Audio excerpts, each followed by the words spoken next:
halaman harus dicek tekoknya itu ditekuk apa enggak pakai banyak alam bikin asing-asing gitu.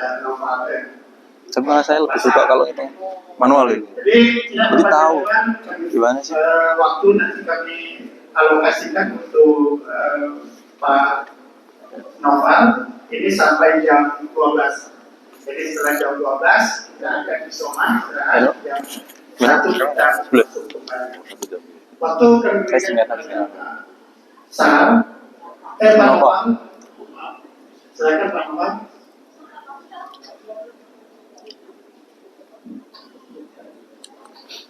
Baik, terima kasih atas waktunya yang diberikan. Selamat siang teman-teman semuanya. Assalamualaikum warahmatullahi wabarakatuh. Sebelumnya yang saya hormati Bapak-bapak pengurus Komdahagi, Komisariat Kalimantan Barat, dan seluruh jajaran tenaga pendidik dan jajaran dosen-dosen di Universitas Tanjung Pura, saya haturkan hormat. Tentu tidak saya sebutkan satu-satu karena memang cukup banyak.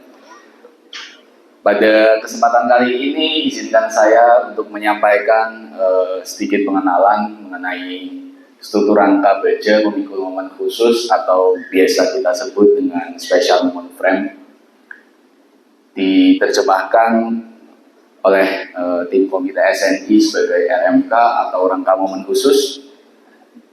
SNI-nya ada SNI 7972 2020 dan 7860 2020. 7972 2020 itu khusus untuk sambungan terkualifikasi, sementara SNI 7860 ini yang mengatur sistem yang akan dipilih untuk struktur baja yang tingkat. enggak ya.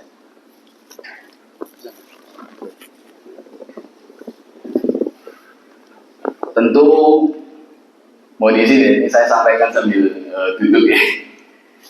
Ada banyak tipe struktur yang tentu bisa kita jadikan sebagai pilihan dalam desain suatu struktur baja, baik rangka momen biasa, lalu bisa juga menggunakan special truss moment frame, lalu bisa juga dengan sistem-sistem struktur yang lain seperti dengan bracing konsentrik khusus, bracing eksentrik khusus, dan lain sebagainya. Tentu tiap sistem memiliki detailing masing-masing ya, yang tentu pendekatannya bisa Bapak Ibu dalami baik melalui SNI 7860 maupun literatur lain yang mungkin lebih praktikal. Tapi pada kesempatan kali ini izin saya sampaikan khusus untuk rangka semalam baca sekilas saja. Terus pembawaanmu juga kok jelas. Salah satu ciri utama dari struktur rangka memikul momen adalah saat menerima gaya lateral, dia akan ditahan oleh gaya geser yang terjadi pada kolom, di mana nanti gaya geser pada kolom ini kemudian akan mendevelop momen lentur pada kolom juga. Nah, ketika momen satu pada kolom sudah terdevelop, tentu dia juga akan mendevelop momen lentur pada balok. Jadi semua perilaku ini betul-betul harus kita pahami ya dalam saat kita mendesain untuk rangka momen khusus seperti itu. Sehingga tentu kita tidak bisa menggunakan pin joint untuk sambungan antara balok ke kolomnya, karena mau tidak mau semua beban lateral, gaya-gaya lateral yang terjadi akan ditahan oleh balok sebagai elemen springnya ya. Dibandingkan dengan beberapa sistem lain seperti bracing eksentrik dan bracing konsentrik, tentu kinerja rangka memikul momen khusus dia memiliki ductilitas paling tinggi. Namun kemampuan menerima gayanya rendah, sehingga sebagaimana kita ketahui bersama bahwa R untuk SRPMK jauh lebih besar dibandingkan dengan sistem struktur lain seperti bracing eksentrik maupun bracing konsentrik.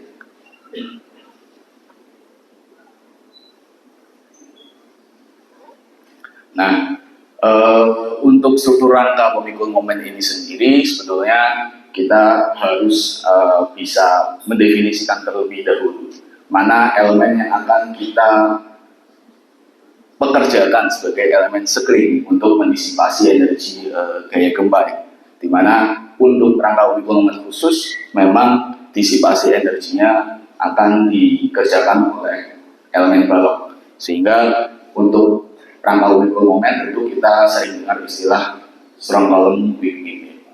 Jadi kita betul-betul harus desain elemen balok yang lebih lemah dibandingkan dengan elemen kolomnya. Nah, pada rangka uji khusus untuk struktur baja, sendi plastisnya itu hanya boleh didevelop pada tumpuan-tumpuan balok dan diizinkan juga untuk pada tumpuan kolom bagian bawah. Di luar itu tentu tidak dibolehkan. Nah, ini di yang gambar yang bawah, ini yang mekanisme yang tidak kita inginkan. Kalau di atas tentu kita semua inginkan itu, kita ingin strong column weak kita tercapai. Kalau yang di bawah tentu kita nggak inginkan itu, karena ketika sendi plastis terbentuk pada kolom akan sangat rawan menimbulkan mekanisme soft orient. Nah, ini contoh dari proses plastisifikasi yang kita harapkan pada rangka kurikulum kita, di mana memang untuk sendi plastis kita asumsikan terjadi pada ujung-ujung balok dan ujung kolom bagian bawah saja. Nah, ini contoh plastifikasi yang sudah terjadi pada salah satu elemen sambungan penampang balok tereduksi yang sedang dieksperimen. Ini plastisifikasi yang tidak diharapkan terjadi pada rangka momen, di mana untuk elemen kolomnya yang kalah dibandingkan dengan elemen baloknya. Nah, ini yang harus kita antisipasi karena sangat rawan untuk mengakibatkan story mekanisme. Nah, dari aspek ductilitas sendiri banyak ya dikontrol oleh SNI 7860 ya. Mungkin di awal akan saya banyak bahas terkait sistem secara global terlebih dahulu, di mana di 7860 2020 kita tidak bisa sembarangan untuk memilih material-material ya. Nah, ini untuk batasan ductilitas material yang diperbolehkan dalam SNI 7860 2020. Jadi untuk misal untuk profil BF atau beam yang jamak kita gunakan itu hanya material-material di atas saja yang boleh digunakan. Katakan A36, A588 dan lain sebagainya. Tentu kita harus lihat ketersediaan material juga di lapangan. Kalau di Indonesia umumnya kan SD37 yang mungkin seringkali diekivalenkan dengan A36 ya. Nah, hanya saja konsekuensinya perlu diperhatikan betul bahwa ketika kita sedang desain kapasiti atau desain kapasitas, ya ini nanti area-nya akan gede sekali. Bandingkan dengan A588 yang area-nya hanya 1,1 ya. Berarti sekitar berapa persen yang peningkatannya? 1,5 banding 1,1. Nah, itu yang perbandingan antara material ya. Nah, ini kurang lebih kurva material yang diharapkan. Jadi dia punya PTO yang agak panjang, lalu develop FU-nya juga bisa cukup tinggi. Nah, ini kurang lebih secara ringkas batasannya seperti ini, dibatasi bahwa rasio antara F-yield dibandingkan F-ultimate-nya kurang lebih, jangan lebih lah, dari 85%. Lalu batasan-batasan lain seperti elemen struktur screen ini tidak boleh melebihi 345 MPa ya, untuk F-yield-nya. Nah, untuk yang kolom masih boleh ya, ini sampai 485 MPa. Alasannya kenapa? Ketika kita desain balok dengan material yang cukup tinggi F-yield-nya ya, maka otomatis ketika baloknya didesain dengan kekuatan yang tinggi, kolomnya juga harus didesain dengan kekuatan yang lebih tinggi lagi. Jadi akan kejar-kejaran terus seperti itu. Nah ini memang prinsip desain kapasitasnya memang seperti itu. Lalu selain batasan untuk material, ini juga ada batasan yang kaitannya dengan stabilitas penampang. Nah di 7860 sendiri kita sering dengar kaitannya dengan highly ductile member atau HDM. Bisa juga kalau untuk RMT atau pemikul rangka momen menengah itu biasa disebut dengan moderately ductile member. Nah untuk elemen lokal sayap sendiri dibatasi bahwa rasio antara lebar sayap dibandingkan dengan tebalnya harus kurang dari 0,32 kali akar E per FV. Ini tentu lebih longgar dibandingkan dengan batasan sebelumnya. Di SNJ edisi sebelumnya dibatasi 0,3. Kalau yang sekarang 0,3, sehingga sebetulnya lebih longgar. Tentu semua batasan-batasan ini masih akan terus sangat berkembang, sehingga memang setiap ada perubahan harus diikuti. Karena memang di Amerika sendiri yang memang kita jadikan acuan standar kita, ISC, mereka terus develop apa yang kaitannya dengan XMF ini. Nah untuk elemen web juga demikian, batasan-batasannya bisa dilihat ya. Nah ini sangat dipengaruhi oleh rasio gaya aksial antara demand per kapasitinya CA ini. Jadi prosesnya tentu akan iteratif. Nah lalu dalam rangka untuk meningkatkan stabilitas juga, tidak hanya batasan stabilitas lokal penampang yang diatur, tapi stabilitas elemen juga diatur, di mana bentang takter brace atau panjang takter brace maksimum ini dibatasi ya 0,19 dari dikali sekian. Nah, sebetulnya semua batasan itu tujuannya apa? Sebetulnya ya tidak lain dan tidak bukan adalah untuk semua kurva ini, di mana ketika kita punya batasan kelangsingan penampang yang memadai, kita bisa mendevelop suatu elemen sampai kapasiti maksimumnya atau sampai momen plastisnya. Di sini bisa dilihat bahwa ketika lambda kita kurang dari lambda P, maka momen plastisnya semakin naik. MP sama dengan ZX kali FV. Nah, ketika dia sudah antara kompak dan langsing atau elemen tak kompak, dia udah mulai turun. Ketika dia elemen langsing, dia tambah drop lagi. Nah, itu yang nggak bisa kita harapkan pada elemen screen kita. Selain batasan lokal penampang, ada batasan juga terkait lokal elemen nih. Kalau untuk elemen tekan khususnya, di mana panjang takter brace menjadi salah satu faktor penting ketika kita ingin mengharapkan momen yang cukup tinggi pada penampang kita ya.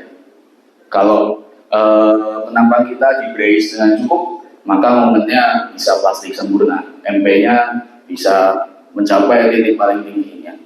Nah kalau dia di antara itu tambah drop, lalu kalau di atas LR tentu akan tambah turun lagi. Nah semua batasan untuk SMF tentu lebih ketat dibandingkan itu semua ya. Ini bisa dilihat perbandingannya. Sebetulnya ini juga saya reproduksi dari beberapa materi yang pernah disampaikan oleh Pak Muslinang. Jadi memang batasan untuk SMF jauh mungkin lebih ketat ya. Jadi kalau lambda P itu agak sedikit ke kanan, lambda HD, nah ini jauh lebih ke kiri. Jadi dia memang dibatasi jauh lebih ketat. Begitu juga untuk LB. Nah di sini memang perlu kita harapkan betul bahwa ketika elemen screen kita mengalami deformasi inelastik akibat beban siklik bolak-balik, nah dia tetap bisa mendevelop momennya mencapai kapasitas maksimumnya, yaitu hanya bisa dicapai ketika penambang kita memenuhi syarat hybrid daftar member dan LB-nya juga terpenuhi ya, brace lateralnya terpasang dengan syarat yang ditentukan. Nah ini ya, jadi pada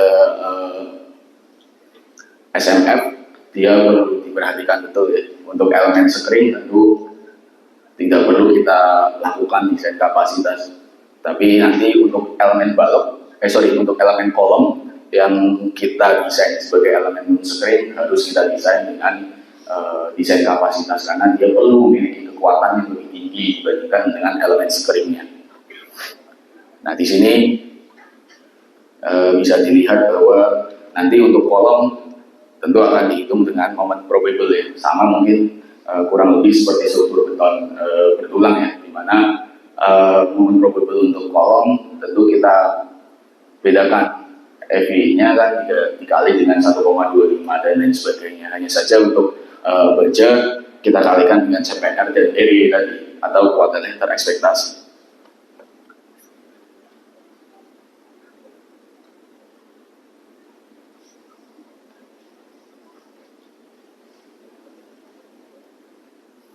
Nah ini ya, nanti untuk gaya geser juga demikian, bahwa VEB itu adalah V gravitasi ditambah dengan V probable yang besarnya adalah 2 kali ampere per LH.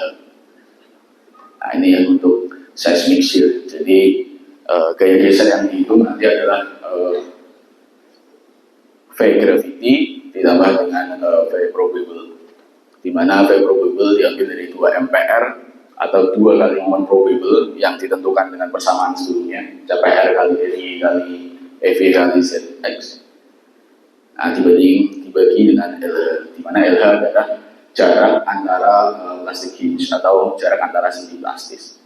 Ketentuan mengenai sendi plastis akan berbeda-beda untuk setiap sambungan terkualifikasi yang ingin kita pilih. Jadi itu semua nanti akan masuk ke batasan prakualifikasi. Nanti beda-beda. Katakan misal untuk reducing section atau RPS, dia sendi plastisnya ada di tengah-tengah colakan.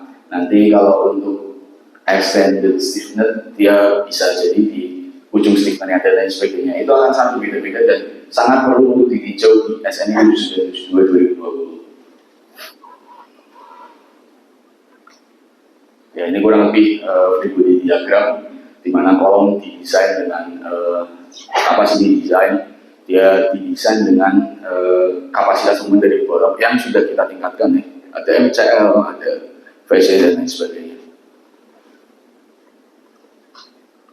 Nah, selain desain dengan kapasitas desain, ada hal yang cukup unik sebetulnya dalam pengecekan untuk kolom, untuk rangka lingkungan khusus, di mana untuk special moment, special column check perlu dilakukan 2 tahap, di mana di tahap yang pertama itu kita mengecek kapasitas interaksi aksial atau kolom terhadap analisis elastis yang biasa.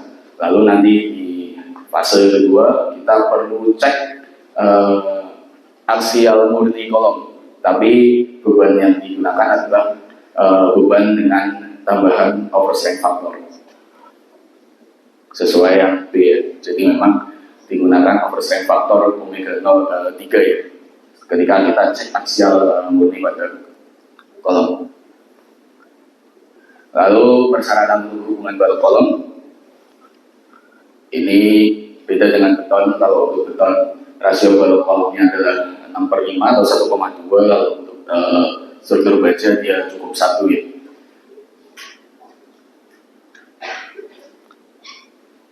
Sigma moment pada kolom diizinkan untuk diambil dari tegangan yang dimiliki oleh kolom dikurangi tegangan yang sudah digunakan untuk develop kapasitas aksialnya atau PR per AB-nya. Lalu kalau sigma MPB atau moment bentuk balok kurang lebih bisa didekati dengan free body diagram di balok ya, di center line balok dan kolom. Tapi bisa juga didekati dengan persamaan ini atau sigma moment probable dari kolom-kolom yang merangkap pada dari balok-balok yang merangkap pada kolom ditambah dengan alpha S kali MB. Alpha S untuk LRF ini diambil sama dengan 1.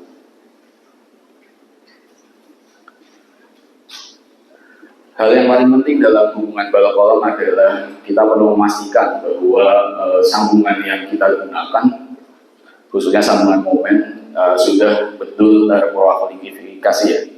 Terkualifikasi. Jadi sambungan prakualifikasi itu mengharuskan bahwa elemen sambungan balok kita itu gemuk ya, dan mampu mempertahankan momennya 80% dari momen plastis pada rotasi 0,04 radian. Nah ini tentu kalau zaman dahulu 20 tahun yang lalu dan lain sebagainya, volume untuk sambungan balok kolom masih sangat jarang. Hanya saja dalam pengembangannya kita bisa menggunakan apa yang dicantumkan pada AISC 358 atau SNI 7972 2020. Ada banyak sambungan yang bisa dipilih. Nah ini beberapa sambungan ya yang bisa dipilih. Ada swing section, ini dia sengaja dicopot tepat pada sendi plastisnya. Ini untuk memastikan betul bahwa plastisifikasi terjadi pada area tersebut. Karena pelajaran dari gempa Nordic adalah ternyata kegagalannya merambat sampai ke flank kolom, dan kegagalan juga merambat sampai ke zona panel. Banyak sekali zona panel yang sobek setelah dilakukan asesmen pada bangunan-bangunan baja setelah gempa Nordic. Jadi diperhatikan betul, memang sebisa mungkin elemen seringnya bekerja dan kegagalan hanya terjadi pada balok.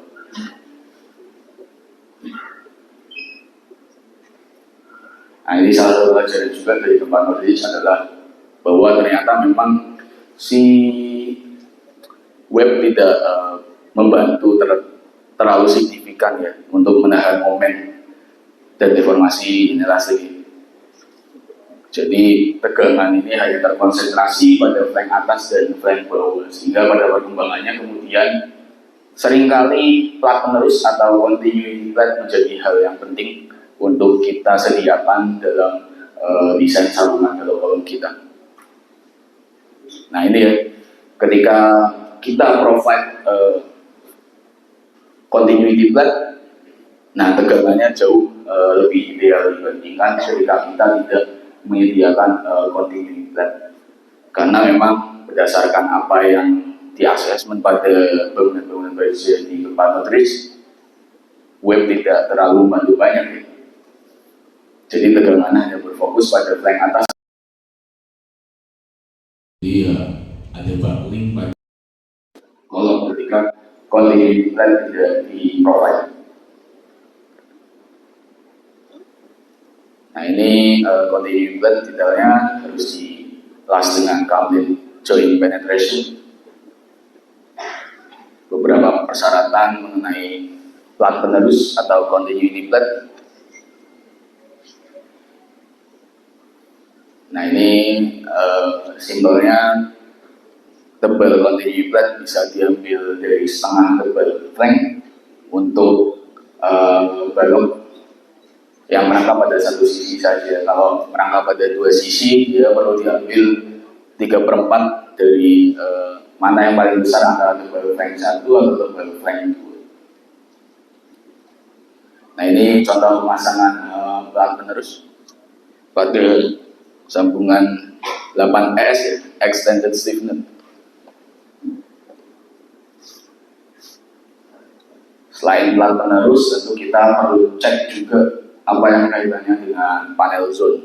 Nah ini cukup banyak juga yang sobek ya. Waktu gempa Nordic, dia webnya tidak memiliki kapasitas geser yang cukup untuk menahan gaya gempanya. Nah ini kita ingin desain untuk zona panel sebagai elastik atau inelastik. Nah ini tergantung pilihannya. Jadi umumnya sih kita desain sebagai inelastik juga ya. Nah ini gaya-gayanya nanti bisa diambil RU sama dengan sigma MF atau momen pada flank column dibagi dengan dp minus tf minus vc. Selain itu tebal plat pengganda. Nah itu tadi, kalau kapasitas panel zone-nya tidak memadai, maka mau nggak mau kita harus perkuat area zona panel kita dengan double stack, sehingga ketebalan web kolomnya bertambah dan gaya gesernya bisa diantisipasi.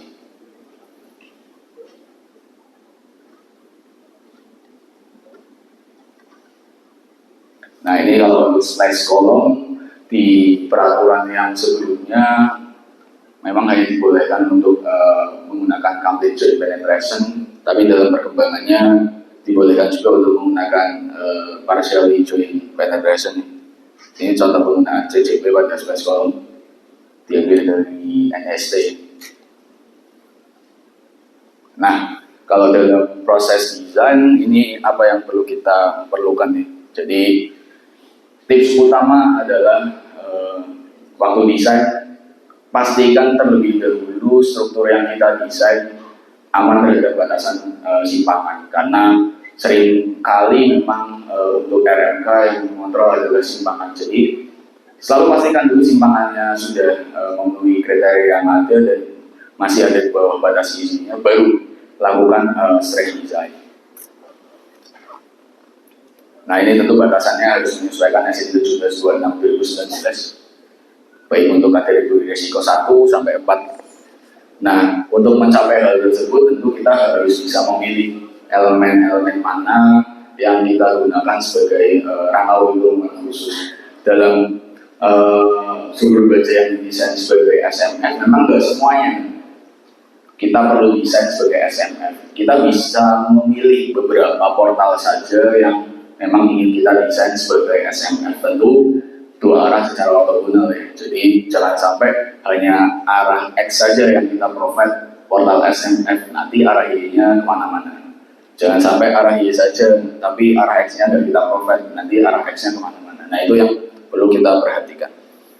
Di sini ada contoh juga dari modelnya Pak Davi Sukamta. Dia memang provide untuk arah X dan Y. Untuk portal SMF-nya didesain pakai yang warna pink ya. Lalu yang sisanya bisa didesain dengan graffiti. Nah ini sebetulnya saya pribadi belum pernah teliti lebih lanjut ya. Ketika beberapa portal kita desain dengan SMF, lalu portal lain kita desain dengan graffiti, kira-kira tonase akhirnya akan subsidi silang atau tidak. Jadi gross akhirnya akan sama dengan desain biasa atau tidak. Nah, saya belum pernah melakukan scientific analisis juga ke arah situ. Nah, ini batasan-batasan untuk drift. Perlu dipastikan bahwa simpangan pada arah X dan arah Y memenuhi simpangan isinya. Nah, untuk pemilihan penampang perlu perhatikan ya, batasan global dan batasan lokal prakualifikasi. Kalau jangan hanya satu saja persyaratan yang dipenuhi, seperti yang disebutkan oleh Pak Toto sebelumnya, bahwa jangan sampai ini penampang sudah masuk ke kategori HDM di etap, lalu yang lain ternyata ketika kita cek secara lokal persyaratan di prakualifikasi dia tidak masuk. Mungkin banyak profil bisa masuk ke batasan HBI dactyl member, tapi nggak semuanya bisa kita gunakan sesuai persyaratan sambungan terkualifikasi tertentu yang kita pilih. Katakan misal untuk elemen arbilas atau penampang berreduksi, kita dibatasi, kita tidak bisa memilih profil balok yang berat per meter larinya lebih dari 447 kg per meter lari. Nah selain itu kita juga nggak boleh punya penambang balok dengan tebal flank lebih dari 44 mili dan lain sebagainya. Semua batasan tersebut sangat spesifik, tergantung masing-masing segmenter kualifikasi yang kita pilih. Lalu hal-hal lain yang perlu juga dipertimbangkan dalam pemilihan sambungan terkualifikasi adalah preferensi pelaksanaan yang ingin kita gunakan. Kita prefer untuk menggunakan wheel connection atau bolted connection.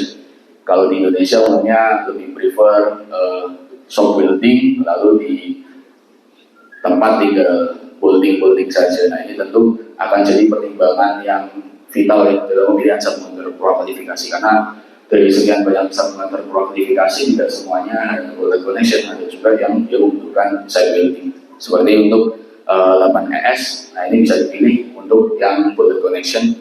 Kalau untuk yang welded bisa menggunakan yang reduced beam section. Nah ini untuk beberapa sambungan terkualifikasi yang bisa dipilih.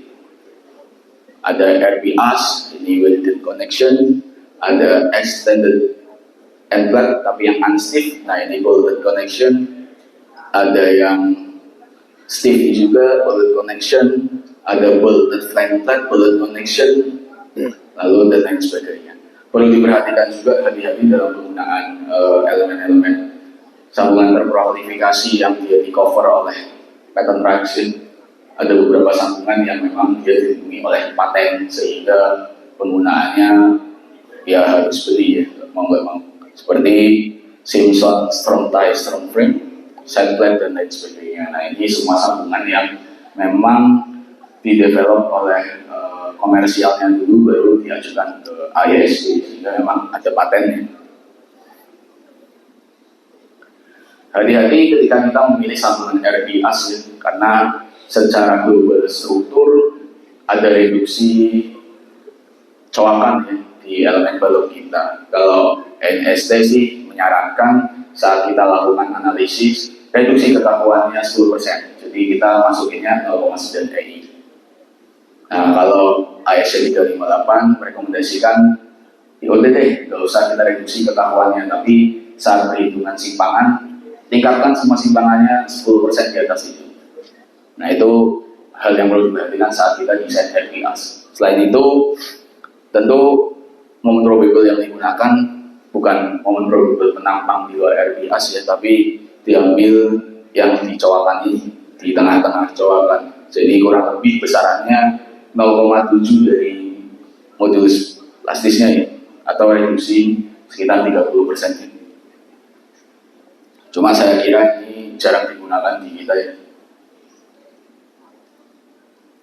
Nah ini yang perlu kita perhatikan saat analisis, di mana semua elemen yang kita desain sebagai special moment frame perlu didesain dengan sambungan yang fix ya.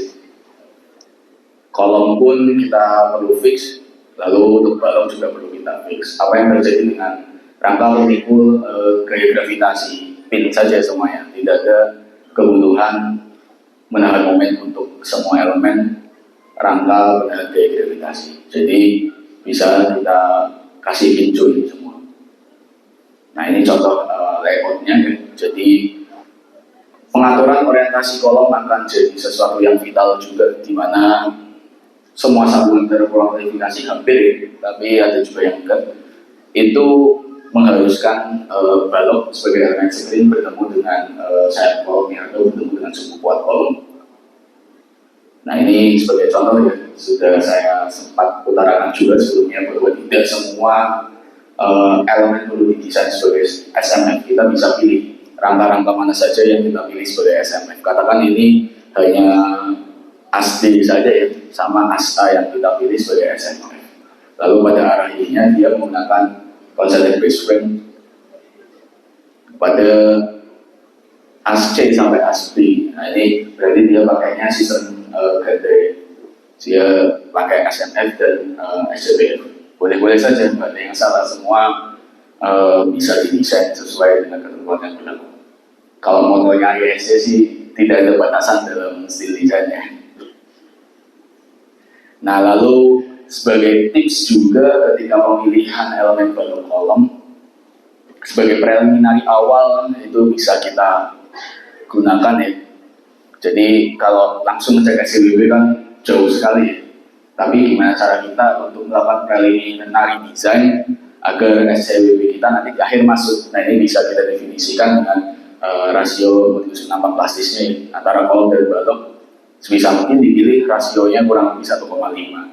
Cuma ketika kita pilih dengan rasio tersebut, tentu kita seringkali masih membutuhkan perkuatan seperti double flat dan continuity flat. Kalau mau lebih mantap lagi, lebih dari 3, biasanya perkuatan-perkuatannya sudah nggak dibutuhkan.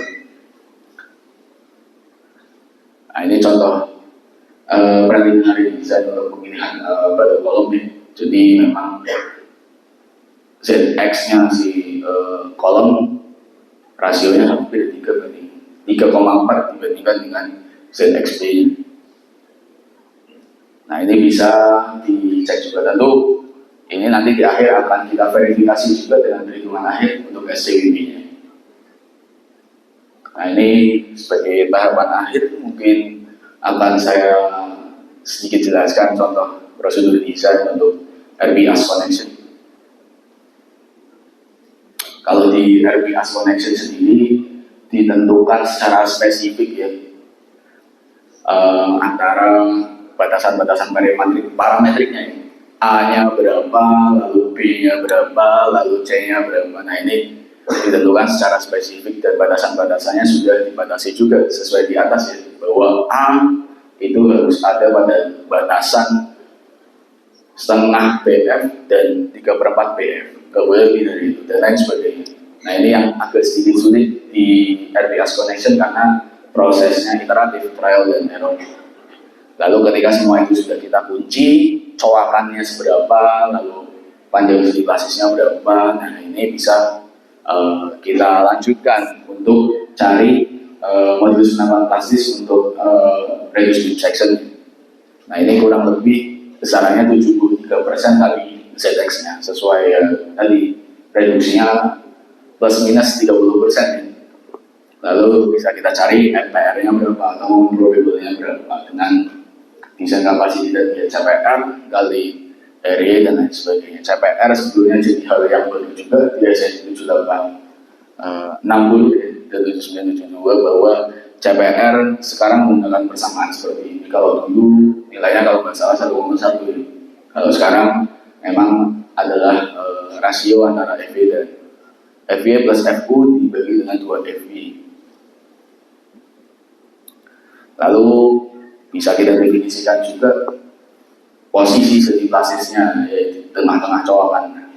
Lalu LH-nya, jarak antar segi plastisnya bisa kita dapatkan, di mana SH ya tinggal dikurangi saja. LH bisa didapatkan dengan L dikurangi dengan SH itu.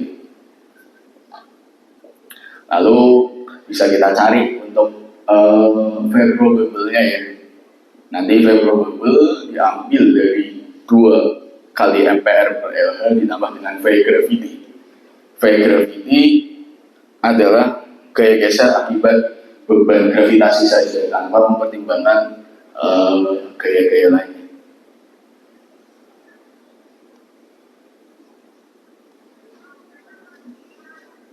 Lalu nanti tinggal dijumlahkan. Ini kurang lebih sama seperti desain balok untuk SMF beton nih.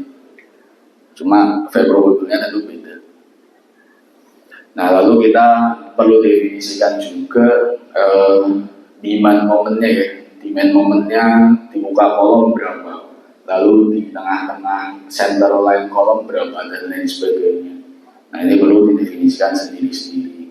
MF1 katakan adalah momen pada muka flank ya. Nah, ini biasanya digunakan pada perhitungan panel zone series. Nah, itu nanti menentukan apakah kita memerlukan double flat atau enggak, plat menggandeng. Lalu nanti ada MCL dan lain sebagainya. Ya, kurang lebih bisa didekati dengan free body diagram ini.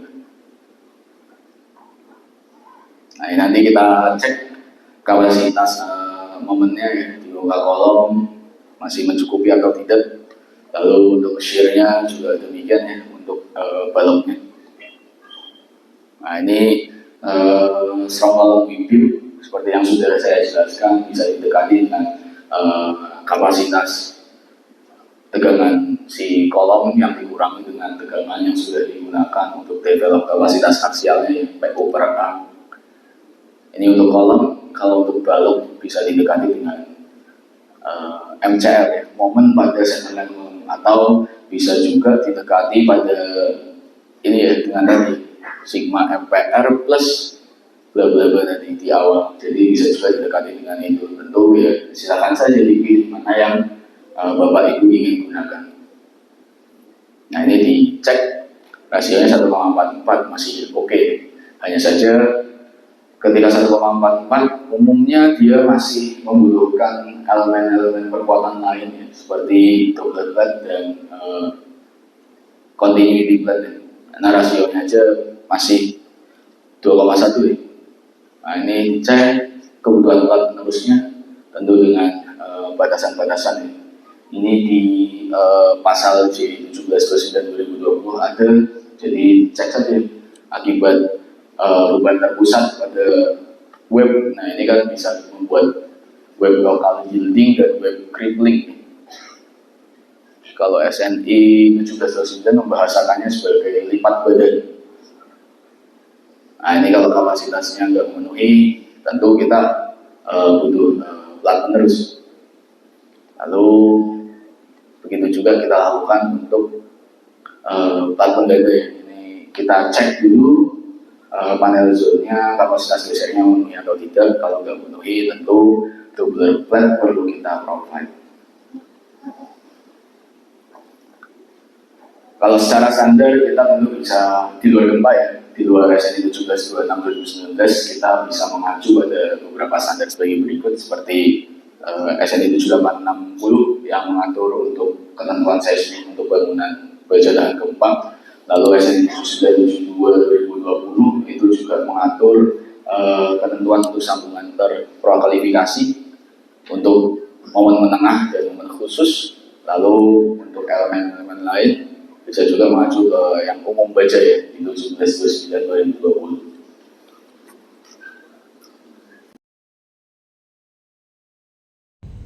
Untuk pendekatan yang lebih praktikal yang kaitannya dengan aspek desain bisa refer ke bukunya Rafael Sabelli, Ductile Design of Steel Structure, atau bisa juga menggunakan pendekatan dari NHRP, Seismic Design of Steel Special Frame. Lalu ISC juga menyediakan panduan yang sangat mendetail di Seismic Design Manual atau SDM. Nah kalau untuk desain gate yang step by step tentu bisa dipilih ingin menggunakan apa dulu.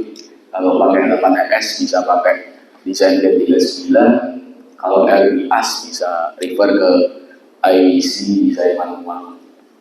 Semuanya punya step tersendiri-sendiri, jadi nggak bisa satu-satu menggunakan prokalifikasi kita gunakan secara general bisa. Jadi memang secara spesifik harus dihitung sesuai ketentuan lokal berprokalifikasi. Nah ini kebetulan buku yang akan mungkin segera dikeluarkan oleh Pak Toto bersama dengan saya. Nanti mungkin kalau tertarik lebih lanjut bisa refer ke sini. Kalau gambaran umumnya ya step-stepnya kurang lebih mengikuti apa yang ada di SNI 17/29, 29/72 dan 7860. Sambungan yang digunakan menggunakan sambungan yang digunakan di Indonesia. Kita pakai 8ES. Nanti di situ akan dijelaskan bagaimana parameter garis lelehnya dan lain sebagainya. Akan sangat banyak. Tapi kebetulan hampir semua sambungan kita gunakan hitungan manual ya, karena memang masih jarang yang ada. Terima kasih, mungkin itu saja yang saya dapat sampaikan pada kesempatan kali ini. Atas kurang lebihnya saya sampaikan mohon maaf dan terima kasih.